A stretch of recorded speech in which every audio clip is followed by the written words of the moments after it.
म्हटलं की फोटो त्याच्यावरनं कळला. म्हणजे हा, हे सुरेंद्र दामले आहे. सुरेंद्र दामले. हा, तर स्वामी समर्थ दिनदर्शिका डे प्लॅनर म्हणजे याच्यात म्हणजे कॅलेंडरचे पण माहिती आहे आणि डायरी हल्ली कोणी लिहित नाही, त्यामुळे थोडंफार लोकांनी लिहावं त्याच्याकरता इथं ती पण सोय केली. म्हणजे रोज दुधाची नोंद, त्याच्यानंतर आता कोणाचे वाढदिवस आहे, त्याच्यानंतर या महिन्यात कुठली महत्त्वाची घटना घडली. दुसरी गोष्ट, तुम्हाला त्या चित्रावरनं आज कुठलं त्या दिवसाचं महत्त्व आहे ते कळतं. बर समजा आता राजमाता जिजाऊ जयंती, तर त्यांचा जिजाऊ यांचा फोटो त्याच्यावरनं कळेल लांबनं. कळेल. आणि हा, याच्यातले आकडे सुद्धा मोठे आहेत. म्हणजे पहा, कॅलेंडर मध्ये नोंदी असतात पण फोटो असतीलच असं नाही. फोटोवरनं लांबनं आपल्याला कळतं की आज काय आहे ते. बर बर दुसरी गोष्ट, दुधाची नोंद बर ती केलेली आहे. दररोज आणलं नेलं. रोज आणलं की टेक मार्क करायची. त्याच्यानंतर आगामी कार्यक्रम, आता कोणाकडे समजा या महिन्यात जायचंय तर आता लक्षात राहत नाही, मग ते लिहून ठेवायचं आणि तारीख बघता बघता त्याच्यावरती सहज पानावरती आपली नजर जाते. वाढदिवस या महिन्यात कोणाचे त्याची एक नोंद आहे. याच्यानंतर एखादी गोष्ट आपली महिन्यात इतकी सुरेख घडते, आता तुम्ही आमची मुलाखत घेताय, ही महत्त्वाचीच गोष्ट आहे, मग ती इथे लिहून ठेवायची.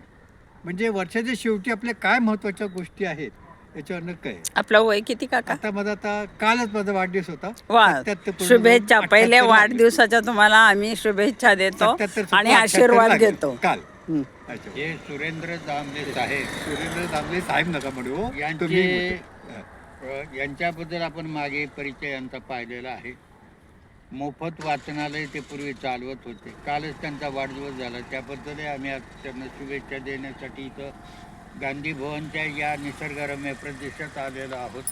त्यांनी ही दिनदर्शिका तयार केलेली आहे आणि त्याच्यामध्ये सर्व गोष्टी आपल्याला सहज उपलब्ध होतील अशा प्रकारची योजना त्यांनी केली. जसं आता त्यांनी महाराणा प्रताप पुण्यदिन आहे, किती तारखेला, 19 तारखेला आहे या महिन्यात, तर ते पटकन महाराणा प्रतापचा फोटो पाहिल्यानंतर आपल्याला पाहायला मिळतं. अशा प्रकारचं कार्य त्यांचं सतत चाललेलं आहे. कोरोना काळामध्ये अनेक मास्क त्यांनी स्वतःहून स्वखर्चाने वाटले. एक सामाजिक कार्य, अशी माणसं समाजामध्ये हे समाजाचं आरोग्य रक्षण करण्याचं काम करतात आणि विविध उपक्रम त्यांचे सतत चालू आहेत.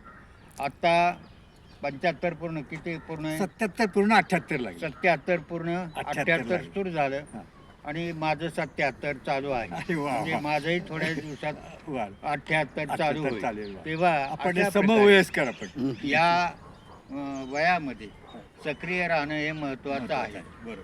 कारण तुम्ही जेवढं काही समाजासाठी द्याल तेवढी ऊर्जा आपल्यालाही मिळते आणि अशा प्रकारचं त्यांचं कार्य चाललेलं आहे. त्याबद्दल मी त्यांना धन्यवाद देतो. कालच त्यांचा वाढदिवस झाला, शुभेच्छा देतो. त्यांना उत्तम आरोग्य लाभो हीच परमेश्वरच्यांनी प्रार्थना.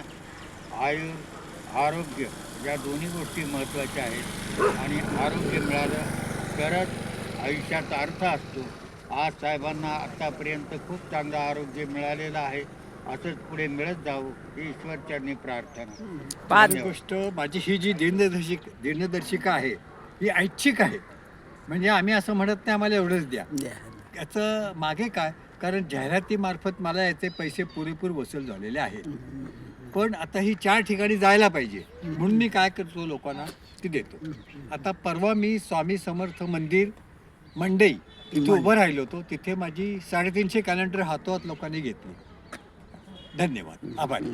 हे पहा, स्वामी समर्थांनी म्हटलं होतं, रामदास स्वामींनी म्हटलं होतं, मना सज्जना भक्ती पंथेची जावे. पण साहेबांचं मात्र मना सज्जना कार्यपंथेची जावे. उत्तम कार्य करणं हा त्यांचा छंद आहे आणि तो त्यांनी जोपासलेला आहे. तर या वर्षीची यांनी आपलं नाव सांगावं. हां, मी पद्मावती धनंजय कोरेकर आणि या ठिकाणी पहा, दिनदर्शिका त्यांनी काढलेली आहे. इतकी सुंदर आहे, पाहिल्यानंतर आता खरंच मनोमन दररोज वर्षभर नक्कीच ते आठवण, ते स्मरण आणि ते दातृत्वाची आठवण देणारं असं हे कॅलेंडर आहे, ते दिनदर्शिका आहे. धन्यवाद साहेब आपल्या या दातृत्वाबद्दल.